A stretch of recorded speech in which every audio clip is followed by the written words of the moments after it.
Olá, nonos anos, tudo bem com vocês? Professor Genoir, de Geografia.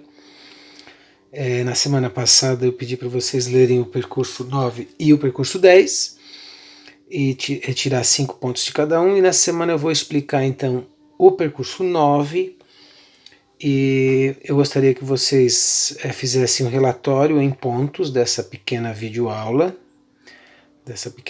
do professor e depois me enviem pelo Classroom, certo? Quem não conseguir, pelo WhatsApp aí, beleza?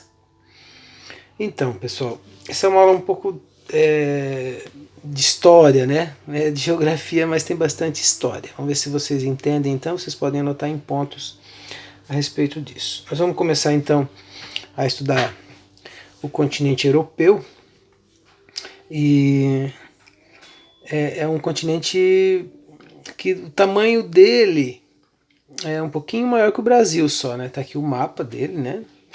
Aqui ao sul fica o Mar Mediterrâneo, aqui é o Oceano Atlântico, aqui ficam os Montes Urais, né? Porque a Rússia tem uma parte europeia e uma parte asiática. Aí tem o Mar Cáspio, o Mar Negro, né? Aqui o Estreito de Bósforo, aqui o Estreito de Gibraltar. Então isso aqui são os limites da Europa. Né? Isso aqui quase cabe tudo dentro do Brasil, para vocês terem uma ideia. Só que é um continente muito importante culturalmente e economicamente na história mundial, certo? É uma península, né? Vocês podem ver que não é algo todo igual a África, né? Que é todo separado por água, né? Praticamente todo separado por água. Não, aqui é uma península da Ásia, por isso que a gente fala que é Eurásia, né? A gente já debateu esse assunto lá em sala, inclusive. Mas vamos lá. Por que esse continente ele é tão importante? Por que ele é um continente? Por que ele não está junto com a Ásia? Porque ele tem uma história muito diferente, tá? Muito diferente das outras regiões do mundo, da África, do Oriente Médio, né? Do Extremo Oriente. É uma história muito forte, dominante na história mundial. Então ela acaba, então a geografia acaba analisando, estudando essa região do mundo de forma separada, a Europa, certo? Aqui estão os limites e aqui está dizendo quais os fatos históricos que fizeram com que a Europa fosse tão importante. Tá? Foi lá que surgiu a democracia, que é uma forma de governo adotada em muitos países, a maioria dos países do mundo. Foi lá que surgiu o direito romano, as leis escritas, né? As leis, o direito. O renascimento cultural, né, foi um fato muito importante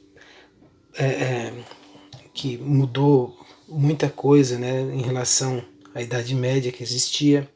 O capitalismo, que é o sistema econômico que domina praticamente o mundo inteiro hoje, né? Teve uma época que não era tanto assim, mas hoje o capitalismo está em quase praticamente todo o mundo. A Revolução Industrial, que são as indústrias, né, a produção dos nossos bens através das indústrias, a Revolução Francesa, que trouxe muitas ideias de liberdade, ideias de determinação dos povos, né? De que o povo não pode ser governado por tiranos, por imperadores que fazem o que quiserem, né?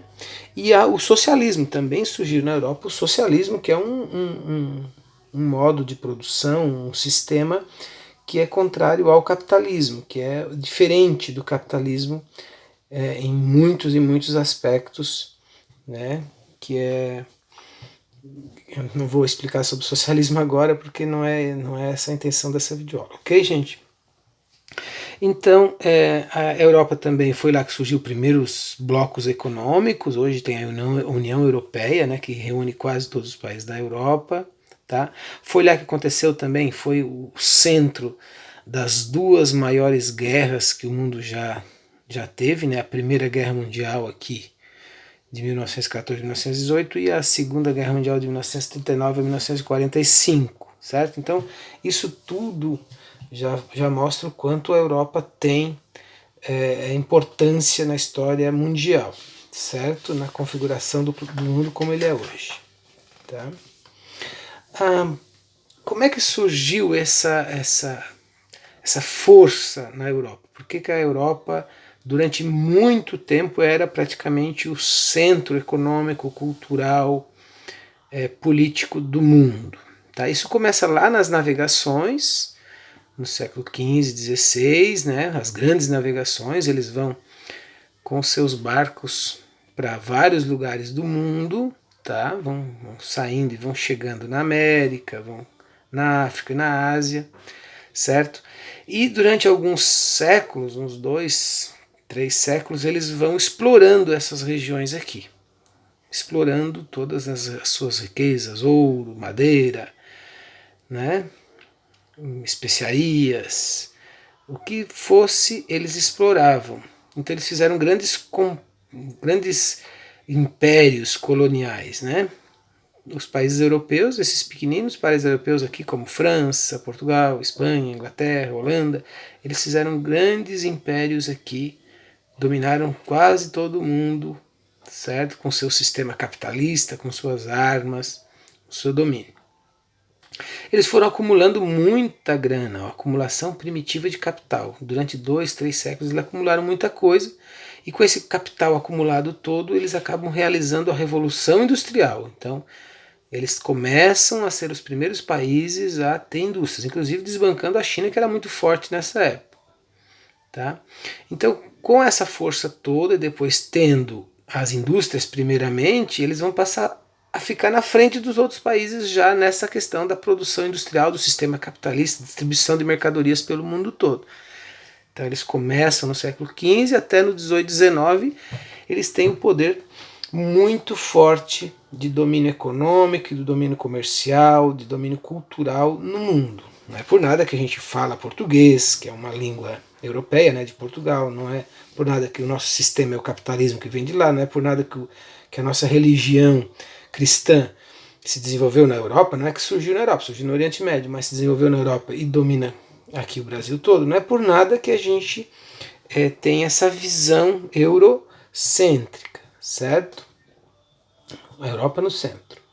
Aí então, a Europa acaba com esse domínio todo econômico, esse domínio das armas também, esse domínio tecnológico também, na cultura, eles acabam dominando então as instituições, as leis, as religiões. Então eles espalham as religiões europeias pelo mundo, as formas de governo, os sistemas de governo, forma de governo, por exemplo, democracia ou sistema de governo capitalismo, a língua, por exemplo, na Europa, na África, a maior parte dos países falam línguas europeias, na América a mesma coisa, na Ásia muitos também, maneira de se vestir, maneira de pensar, de educar os filhos, certo? Então, arte, piano, ópera, né, tudo considerado coisa europeia, tudo considerado coisas civilizadas, mais avançadas, né? Então a Europa passa a ditar para o mundo o que é certo, o que é errado, o que é bonito, o que é feio, sabe? O que é bom, o que é mal, né? O que deve e o que não deve. Essa visão se chama visão eurocêntrica, ou seja, a Europa no centro de tudo, tá? Visão eurocêntrica. Isso só começou a mudar depois da Primeira e da Segunda Guerra Mundial, que daí foram surgindo outros, né? Foi surgindo a Rússia, que antigamente se chamava União Soviética, os Estados Unidos, que não fica na Europa, China, Japão, mas ainda hoje a Europa é muito forte. Tipo assim, uma pessoa vai viajar para a Europa, enche a boca para dizer, vou viajar para a Europa, sabe? Lá é sofisticado, lá é bonito, lá. Agora, eu vou viajar para a África, eu vou viajar para a Bolívia, parece que não é a mesma coisa, parece que a cultura dos países europeus, ela parece ser considerada assim melhor do que as outras, porque se desenvolveu essa visão, chamada visão eurocêntrica, e parece que quem não está nesse modelo de aparência física, nesse modelo de cultura, esse modelo de comportamento, parece que é errado, né? Não é, eu estou dizendo que não é, mas a visão eurocêntrica nos passou isso aí, certo, gente? O etnocentrismo.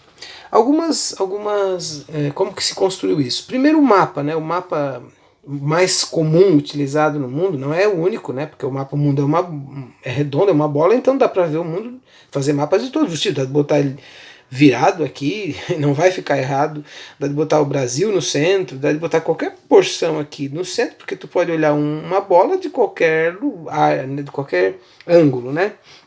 Mas o mapa mais utilizado, o mapa do planisfério do Mercator, ele tem a Europa no centro e na parte superior, né? Então já mostrando como o etnocentrismo, né, como o eurocentrismo, essa etnia europeia, ela passou a ter supremacia, passou a ser considerada superior. O meridiano de Greenwich, por exemplo, passa, né, lá num bairro de Londres. Né? Por que o marco zero, se é uma bola, por que o zero é na Europa? Por que não pode ser aqui no Brasil? Por que não pode ser na Austrália, na África, qualquer lugar? Tem que se passar lá na Europa.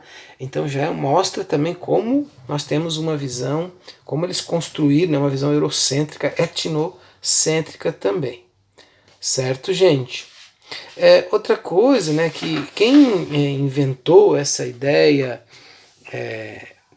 de que existe um Ocidente, né, onde nós moramos, no Ocidente, né, e o Oriente, que seria então China, Japão, aquela região Oriente Médio, foram os europeus, né, que começaram a dizer assim, os outros, né, aqueles que não se encaixavam nos padrões dos europeus. Né? Então, os europeus, através do seu poder militar, econômico, da sua ganância, certo? Eles foram dominando várias regiões, foram explorando e foram querendo determinar nesses lugares qual a língua que as pessoas deveriam ter, qual a religião, qual o modo de governo, qual o modo de se comportar, o que é certo, o que é errado, qual é a cultura, tudo isso eles foram determinando nesses lugares. É lógico que esses lugares não aceitaram tudo de boa, foram resistindo, mas a força dos europeus era maior e devagarinho, se não resistiam totalmente, mas ia empurrando a cultura e o modo de vida desses lugares um pouco para trás. Então houve praticamente uma mescla em muitos lugares. Então, assim, aqui no Brasil, por exemplo, a gente tem muita coisa dos indígenas, a gente tem muita coisa dos africanos, de outros povos, mas a nossa cultura europeia, a nossa língua, o nosso sistema econômico, o nosso tipo de governo, tudo veio da Europa. Por isso que a gente tem um país ocidental, eurocêntrico também. O nosso país, onde nós vivemos, também é assim. Certo, gente? Só que a gente também não pode só fazer crítica. Claro que eles fizeram isso porque eram mais fortes economicamente, militarmente, né? Porque foi lá que surgiram as indústrias, foi lá que surgiu o capitalismo, foi lá que surgiu o socialismo também, que cresceu muito, hoje está fraco, mas teve uma época que era muito dominante no mundo. Tá? Foi lá que se desenvolveu muita coisa positiva também. Né? Por exemplo, tem muitos lugares no mundo em que tem regimes que não são democráticos. Por exemplo, a maioria dos países europeus são democráticos, as pessoas podem participar, podem votar, podem criticar o governo, podem a mídia, né, a imprensa, a meios de comunicação, a internet é tudo liberado, pode falar mal, essas coisas como acontece no Brasil, bem ou mal aqui no Brasil também. Só que tem lugares que não é assim, que tem lugares que não tem, as mulheres não têm esses direitos, né? Você sabe que tem lugares no mundo que as mulheres ainda vivem uma situação bem diferente, sem liberdades.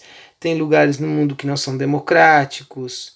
Né? Então tem muitos lugares do mundo que os europeus realmente estão à frente, assim, né? Analisando assim em questão de direitos e avanços sociais e liberdades. Só que os europeus eles agem de forma ambígua. Ambígua é quando tu age de duas formas. Né? Quando tem um lugar que tem sociedades ainda muito com poucos direitos, com mulheres sendo discriminadas, com várias populações sendo discriminadas. Se aquela região for do interesse das grandes potências ou dos europeus, eles vão lá, querem interferir, querem mudar. Mas se for uma região que não dá muito, né, não tem muita importância para eles, importância econômica, eles não vão ganhar muito dinheiro com aquele país, com aquela região, eles não estão nem aí, eles fazem de conta que não estão vendo aquilo. Então a gente tem que também ter a crítica e analisar aqui